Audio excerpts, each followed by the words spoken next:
আসসালামু আলাইকুম রহমতুল্লাহি আবরকাত। আমি doctor M A Quader, internal medicine বিশেষজ্ঞ, অধ্যাপক ও বিভাগীয় প্রধান হিসেবে medical college for women and হসপিটালে কর্মরত আছি। আমরা আজ উচ্চ রক্তচাপ নিয়ে কথা বলবো। মেডিকেলের পরিভাষায় এই রোগকে বলা হয় হাইপারটেনশন। তবে হাইপারটেনশন অথবা উচ্চ রক্তচাপ সাধারণত আমরা খুবই কম ব্যবহার করি। রোগীরাও সাধারণত এই শব্দ দুইটা ব্যবহার করে না। রোগীরা সাধারণত আমাদের চেম্বারে এসে আমাদেরকে বলে, স্যার আমার প্রেশারের সমস্যা এবং আমার প্রেশার বেশি অথবা প্রেশার কমে গেছে অথবা বেড়ে গেছে। এই শব্দটাই বেশি রোগীদের মধ্যে পরিচিত। এবং এই উচ্চ রক্তচাপের যে উপসর্গ, এই উপসর্গ নিয়ে আমরা একটু কথা বলবো। এবং এই উচ্চ রক্তচাপের যে চিকিৎসা, এই চিকিৎসাতে মানুষের অনেক ভুল ধারণা আছে। আমরা এই বিষয়ে আজকে একটু হাইলাইট করতে চাচ্ছি। একটি বিষয় হচ্ছে এই যে যে উপসর্গগুলো নিয়ে রোগীরা আমাদের কাছে আসে এবং এসে বলে যে স্যার আমার এই কারণে আমি মনে করছি যে আমার প্রেশার বেশি। আসলে বইয়ের ভাষা অনুযায়ী যেটা বলা হয়েছে সেটা হচ্ছে hypertension is an asymptomatic disease, অর্থাৎ এই রোগের কোনো উপসর্গ নেই। সাধারণত রোগীরা যখন রুটিন চেক আপ করতে আসে আমাদের কাছে অথবা অন্য কোনো অসুখ নিয়ে আসে, তখন আমরা হয়তো এই উচ্চ রক্তচাপের বিষয়টা আমরা লক্ষ্য করি, অথবা উচ্চ রক্তচাপ থেকে যে সমস্ত কমপ্লিকেশানগুলো মানুষের শরীরে দেখা দেয়, যেমন তার চোখের সমস্যা, হার্টের সমস্যা, কিডনির সমস্যা অথবা ব্রেনের বিভিন্ন কমপ্লিকেশান নিয়ে আসে, তখন আমরা জানতে পারি এই রুগীটার উচ্চ রক্তচাপ বা হাইপারটেনশন ছিল। আবার অনেক রুগী আমাদের দেশে যারা প্যানিক ডিসঅর্ডারের রুগী, যাদের যখন খুব খারাপ লাগে, বুক ধড়ফড় করে, অস্থির লাগে, শরীর ঘেমে আসে, তখন তাদের প্রেশারটা বেড়ে যায়। ওই সময় সাধারণত তারা ডাক্তারের কাছে যায় কিংবা ওষুধের দোকানে যেয়ে তাদের প্রেশার মাপে। প্রেশার ওই সময় অনেক বেশি থাকে। এটা আসলে বেসিক্যালি এটা প্যানিক ডিসঅর্ডারের জন্য।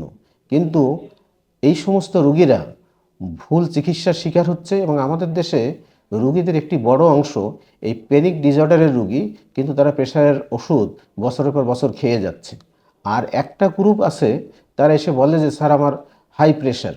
তখন আমরা জিজ্ঞাসা করি কেমন করে বুঝলেন? তখন রুগী বলে যে স্যার আমার ঘাড় ব্যথা করে। আবার একটি গ্রুপ আছে, তারা এসে বলে যে স্যার আমার লো প্রেশার। আমরা যখন জিজ্ঞাসা করি যে আপনি কেমন করে বুঝলেন, তখন সে বলে স্যার আমার ঘাড় ব্যথা করে। আসলে ঘাড় ব্যথার সাথে হাই প্রেশার কিংবা লো প্রেশার এই দুটোরই কোনো সম্পর্ক নেই। আবার লো প্রেশার বলে কোনো শব্দ বইয়েও আসলে ওইভাবে প্রেশারের ক্লাসিফিকেশনের মধ্যে আমরা এখনও পর্যন্ত পাই নাই। তবে যে বিষয়টি খুবই গুরুত্বপূর্ণ আমি মনে করি সেটা হচ্ছে চিকিৎসার বিষয়। যেমন আমাদের দেশে যাদের হাইপারটেনশন আছে, তাদের মধ্যে শিক্ষিত লোকের মধ্যেই এই ভুলটা বেশি করে। যেমন তাদের একটি ভুল ধারণা আছে রোগীদের মধ্যে যে প্রেশার এমন একটি রোগ এবং এই রোগের চিকিৎসা শুরু করলে সেই অসুখ ভালো হয়ে যায়, কিন্তু ওষুধ আর বন্ধ করা যায় না। এটি একটি সম্পূর্ণ ভুল ধারণা। এই ভুল ধারণাটা কোথায়? যে প্রেশার, ডায়াবেটিস এবং এই ধরনের অনেকগুলো অসুখ আছে যে অসুখগুলো সাধারণত ওষুধে কিওর হয় না, সারে না। এই অসুখগুলোকে সাধারণত ওষুধ দিয়ে নিয়ন্ত্রণ করে রাখতে হয়। এই অনেক রুগীর এই ভুল ধারণার জন্য তারা জানে তারা উচ্চ রক্তচাপের রুগী, কিন্তু দীর্ঘদিন থেকে প্রেশারের ওষুধ না খাওয়ার কারণে তারা দেখা যায় যে বিভিন্ন কমপ্লিকেশান নিয়ে আমাদের কাছে আসে। যেমন তাদের হার্টের সমস্যা, কিডনির সমস্যা হওয়ার পরেই তারপর আমাদের কাছে আসে এবং রুগীরা সরাসরি আমাদের কাছে বলে যে স্যার আমি জানি আমার প্রেশার, কিন্তু আমি ওষুধ খাই না। কারণ আমি এটা শুনেছি যে প্রেশারের ওষুধ শুরু করলে নাকি আর কখনো বন্ধ করা যায় না। যেহেতু প্রেশার ভালো হয় না, নিয়ন্ত্রণে রাখতে হয়, সেই জন্য প্রেশারের ওষুধ সারা জীবন খেয়ে যেতে হবে এবং এটা না খাওয়াটা এক ধরনের বোকামি। এবং যারাই সাধারণত প্রেশারের ওষুধের সাথে এই ধরনের ভ্রান্তিবশত যারা দূরে থাকে বা অলসতা করে, অবহেলা করে, তারা সবাই কোনো না কোনো সময়ে বিপদের মধ্যে পড়ে যায়। কিডনির সমস্যা জনিত বিপদে পড়ে, তাদের হার্টের সমস্যাজনিত বিপদে পড়ে, অথবা চোখের দৃষ্টিশক্তি কমে যায়, অথবা তাদের স্ট্রোকজনিত কারণে তারা আমাদের কাছে চলে আসে। এই একটি বিষয় খুবই গুরুত্বপূর্ণ চিকিৎসার। আরেকটি বিষয় যে অনেক রোগী আমাদের চেম্বারে আসে উচ্চ রক্তচাপ নিয়ে, আমরা তাদের চিকিৎসা শুরু করি এবং ফলো আপের জন্য আমরা তাদেরকে বলি যে আপনি একটা নির্দিষ্ট মেয়াদ পরে আসবেন, কিন্তু এই রুগীরা, অনেক রুগী আছে যারা আর কখনো আসে না, এবং যখন আসে দেখা যায় 2 বছর বা 5 বছর পরে। তখন আমরা রুগীকে বলি যে আপনার তো রক্তের প্রেশার অনেক বেশি, আপনার তো প্রেশার নিয়ন্ত্রণে নেই, তো আপনি কোনো ডাক্তার দেখান কি না? বলে স্যার আমি তো ওষুধ খাচ্ছি। এই যে ওষুধ খাচ্ছি, তার একটা ধারণা হয়ে গেছে যে তার মানে তার প্রেশার নিয়ন্ত্রণে আছে, কিন্তু প্রেশারের অনেক গ্রুপের ওষুধ আছে। এই ওষুধগুলোর মধ্যে সবার শরীরে সব ওষুধ আবার সুন্দরভাবে কাজ করে না, যার ফলে রুগীর ধারণা ওষুধ খাচ্ছে কিন্তু তার প্রেশার কন্ট্রোলে নেই। এরপরে দেখা যাচ্ছে যে ওষুধ খাওয়ার মধ্যেও তার বিভিন্ন জটিলতা হতে পারে। সেই জন্য ডাক্তারের কাছে নিয়মিত আসা এবং ফলো আপ করা প্রেশার কন্ট্রোলে না আসা পর্যন্ত খুবই জরুরি।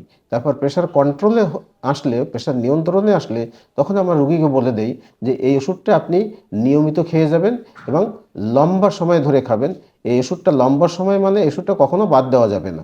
মাঝে মাঝে আপনার প্রেশার নিয়ন্ত্রণের পাশাপাশি আপনার কিডনির কোনো জটিলতা শুরু হলো কিনা, হার্টের কোনো প্রবলেম শুরু হলো কিনা, চোখের ভেতরে রেটিনার কোনো প্রবলেম হলো কিনা, এগুলো পরীক্ষা করার জন্য আপনাকে মাঝে মাঝে ফলো আপের জন্য আসতে হবে। অধিকাংশ রোগীকে এই জটিলতাগুলো আমরা দেখতে পাই। সেই জন্য আমাদের আকুল আবেদন ডাক্তারদের পক্ষ থেকে রোগীদের কাছে যে আপনাদের যদি কারো প্রেশার থাকে বা আপনারা জানেন আপনার উচ্চ রক্তচাপ আছে, তাহলে অবশ্যই একজন বিশেষজ্ঞ চিকিৎসকের পরামর্শ নেবেন এবং আপনি ওষুধ শুরু করবেন এবং আপনার প্রেশার নিয়ন্ত্রণে রাখবেন, যাতে করে আপনার হার্ট, কিডনি, চোখ এবং ব্রেনের কোনো জটিলতা পরবর্তীতে না হয়।